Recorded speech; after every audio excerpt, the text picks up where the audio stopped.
Bienvenue dans le podcast Les Vendredis de la Transition. Des témoignages d'élus locaux sur la manière dont les municipalités s'investissent pour faire progresser la transition écologique sur leur territoire. Proposé par l'association Citoyens et Territoires Grand Est dans le cadre d'un projet soutenu par la DREAL Grand Est. Pour que notre planète continue à être vivable, il nous faut relever le défi de la transition écologique en repensant nos modes de production, de consommation et plus largement notre façon de vivre. Parce qu'ils sont proches des habitants et qu'ils disposent de nombreux moyens d'action, les élus locaux en sont des acteurs incontournables. Pour Citoyens et Territoires, je suis allée à la rencontre de maires et de conseillers municipaux qui portent la transition écologique dans leur commune.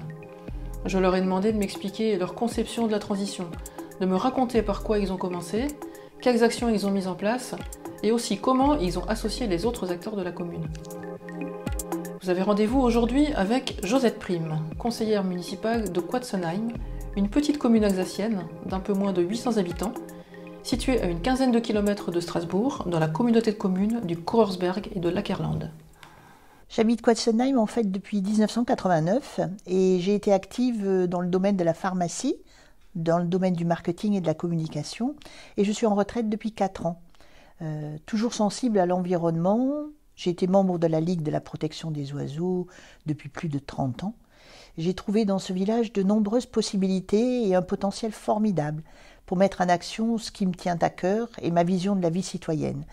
Moi, je trouve qu'en effet, il est plus facile de travailler à l'échelle humaine dans un village de 800 habitants où tout le monde finit par se connaître.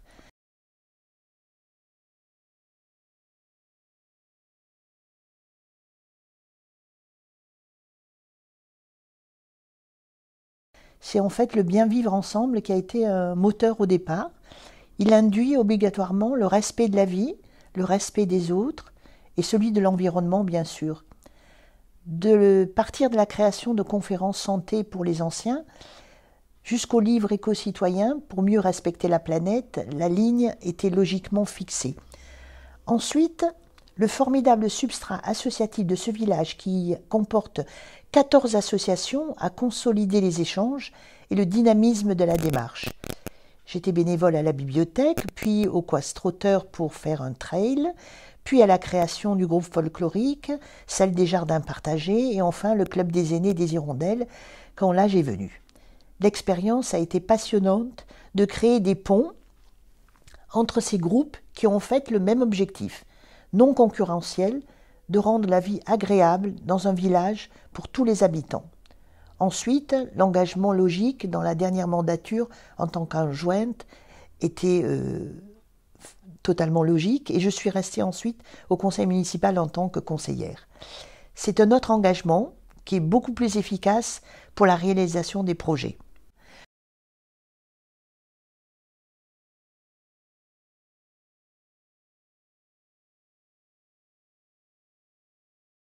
Pour moi, la transition écologique, c'est une nouvelle manière de penser, de vivre, et justement de vivre ensemble. Le respect, c'est mon dada, c'est la valeur commune. Car si on respecte l'autre, donc l'environnement, nous devons nous adapter à vivre et à penser différemment dans tous les domaines, ce qui n'est pas facile.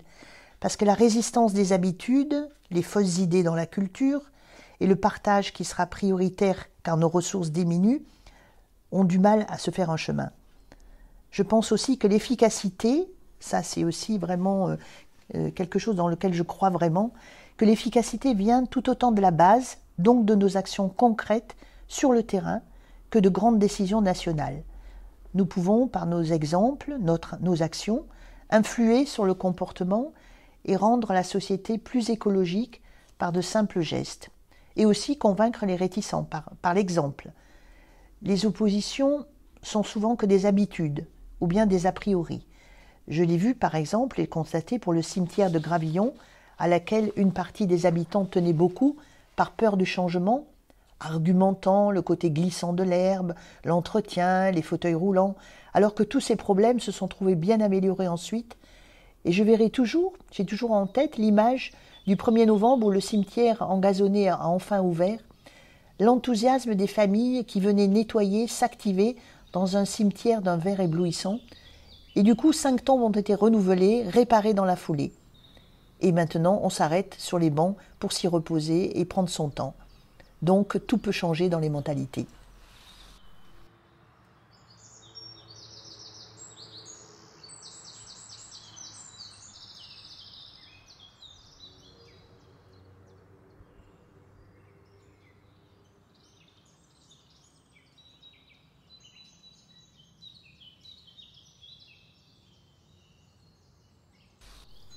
Ce qui me motive en fait pour faire avancer la transition écologique, c'est toujours la même chose.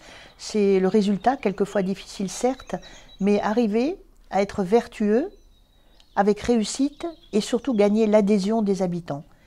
Faire passer le message en panneaux de couleurs fleuries pour expliquer un aspect moins policé, expliquer la présence des adventices, ça et là, expliquer une fauche tardive. Même les anciens maintenant s'y sont faits avec le temps et avec des messages répétés. Je pense qu'il ne faut pas brusquer les personnes. Et après, ça fait tellement plaisir d'entendre. Vous savez, maintenant, j'ai de nouveau plein d'abeilles dans mon jardin.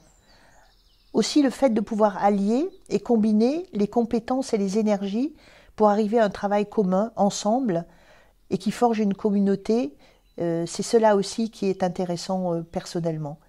J'en arrive même des fois à être étonnée de ce que ça peut bien marcher.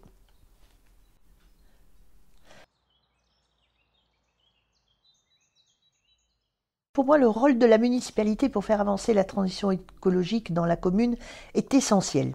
Il doit être à la fois initiateur, mais aussi mobilisateur. La commune doit créer des projets et des événements dans ce sens, des journées citoyennes, des concours de fleurissement éco-responsables, des rencontres de citoyens, des trocs de plantes, mais cela toujours dans un esprit de convivialité, en offrant de son temps, et en offrant aussi un petit budget pour un repas, pour le verre de l'amitié qui suit. La communication est primordiale pour faire savoir les projets et surtout ensuite les mettre en avant. Par exemple, les récompenses pour un village sont un signe et une fierté pour tous.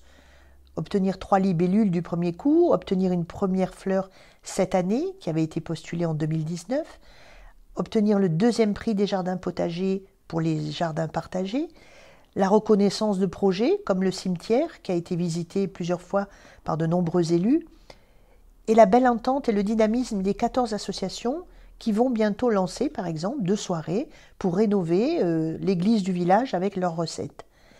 L'angle est celui du bien vivre dans son village et ça ne peut faire que l'unanimité.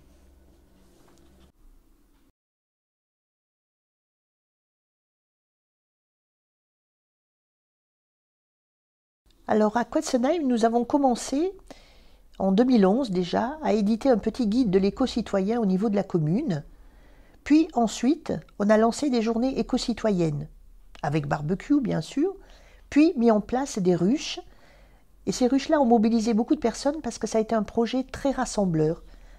Ensuite, la communication sur l'arrêt des pesticides a mobilisé nos outils de com et notre bulletin municipal durant 5 à 6 ans pour bien faire passer le message et le répéter plusieurs fois.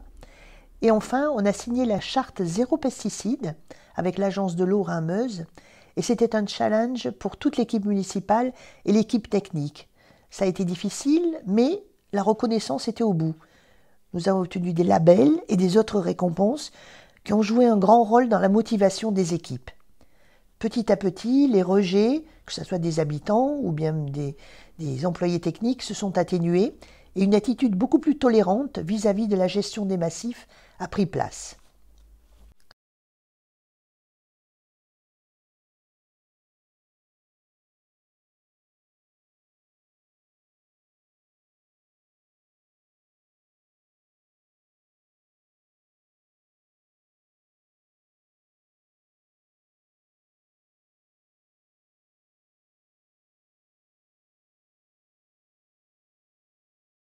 Alors notre municipalité a initié plusieurs actions, dont les principales sont tout d'abord la signature de la charte zéro pesticide, et ensuite l'enherbement total de notre cimetière, qui était en gravillon auparavant, prendre des mesures pour économiser l'eau, organiser des journées éco-citoyennes, et actuellement nous travaillons sur l'isolation des bâtiments publics pour économiser et ne pas faire des dépenses d'énergie. Nous avons fait déjà une piste cyclable, une deuxième est à l'étude. On veut bien entendu tout en même temps sauvegarder le patrimoine. On veut une croissance mesurée, qui est à échelle humaine. On a beaucoup essayé de travailler sur la réduction de la vitesse dans le village et on a élaboré un verger des naissances et on a aussi travaillé pour sauvegarder le long des champs traités par les agriculteurs la distance de 5 mètres qui n'était pas acquise jusqu'à présent pour protéger les habitations.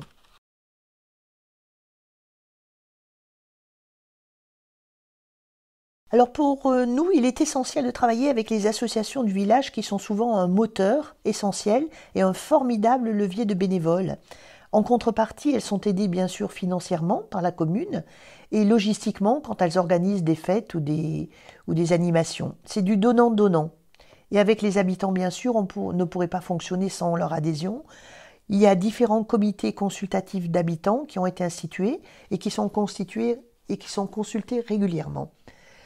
Pour les associations, par exemple, il y a un deal avec la mairie elles organisent tous les 15 jours ce qu'on appelle chez nous le Stammtisch, c'est-à-dire une rencontre conviviale où elles proposent des apéritifs, des knacks, tout ce qui se fait en Alsace et qui est convivial.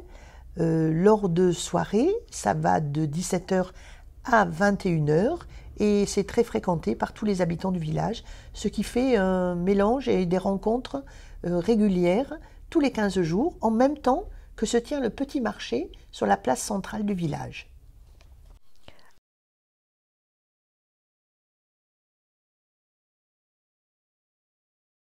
Les relations avec la communauté de communes du Korsberg et Ackerland sont très bonnes et nous travaillons souvent de concert.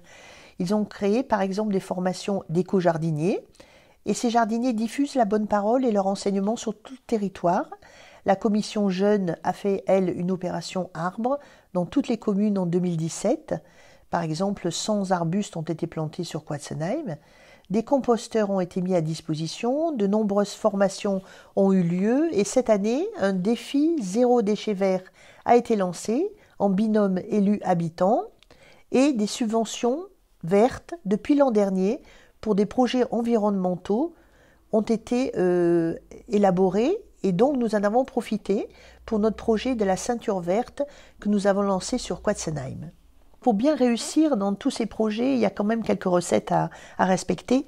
Tout d'abord, privilégier l'information des écoles et des enfants avec des activités ludiques. Par exemple, lors de l'instauration des nappes, qui étaient les nouvelles activités périscolaires dans les classes, il y a quelques années, nous avions fait des animations avec des quiz sur l'eau, des prélèvements de faune aquatique dans la Souffle, une extraction de miel avec l'apicultrice, une visite des ruches, un petit concours de dessin sur la cigogne avec la LPO, des jeux, découvertes de la faune et de la flore. Un petit jardin avait été monté même derrière la cour de l'école avec un composteur, la collaboration bien entendu des instituteurs et des nichoirs, et des travaux pratiques ont été faits avec les enfants sur le tri et sur le compostage. Et ce message, passé aux enfants, il passe directement aux parents, sans avoir à argumenter, parce que ce que souhaite l'enfant, le parent, il va l'appliquer automatiquement. Ensuite, la deuxième chose qui est importante aussi, c'est de ne pas brûler les étapes. Il faut expliquer, commenter, informer sans relâche, régulièrement, et en fait donner envie aux habitants de s'investir. Il faut que les actions proposées soient attrayantes et que chacun y gagne quelque chose. Amener doucement les citoyens à suivre sans obligation, mais en donnant le bon exemple, et alors ils constateront eux-mêmes la réussite de tous les projets. Par exemple, l'association d'Équestrotteurs organise un trail qui rassemble plus de 1000 coureurs et 2000 personnes chaque année, et s'est engagé avec l'Éco-Manifestation d'Alsace, EMA, qui est une association dans laquelle on signe et on s'engage pour une charte en 87 points qui atteint cette année un niveau 3 d'écologie et de respect de l'environnement. Les autres associations qui ont vu comment ça se passait prennent exemple et entament aussi cette démarche par osmose ou mimétisme, puisqu'elles travaillent totalement ensemble et de concert. Par contre, il faut rester ferme sur les projets entrepris, mais communiquer sur leurs avancées toujours et acter la mise en place par un événement convivial impliquant tous les citoyens. il faut en fait s'assurer aussi que l'équipe municipale entière suive des formations, soit avec la Fredon ou la communauté de communes, pour leur montrer l'utilité des actions écologiques, afin que cela soit clair et évident pour eux. L'application se fera alors sans problème, ils deviendront même les meilleurs défenseurs. Vous venez d'écouter Les Vendredis de la Transition écologique, un podcast proposé par l'association Citoyens et Territoires Grand Est, conçu et enregistré par Fabienne Anctil, chargée de mission Transition écologique. Le montage a été réalisé par Marion Guéricola, en charge de la communication. Vous pouvez retrouver d'autres épisodes des Vendredis de la Transition écologique sur le site internet de l'association www.citoyenterritoire.fr.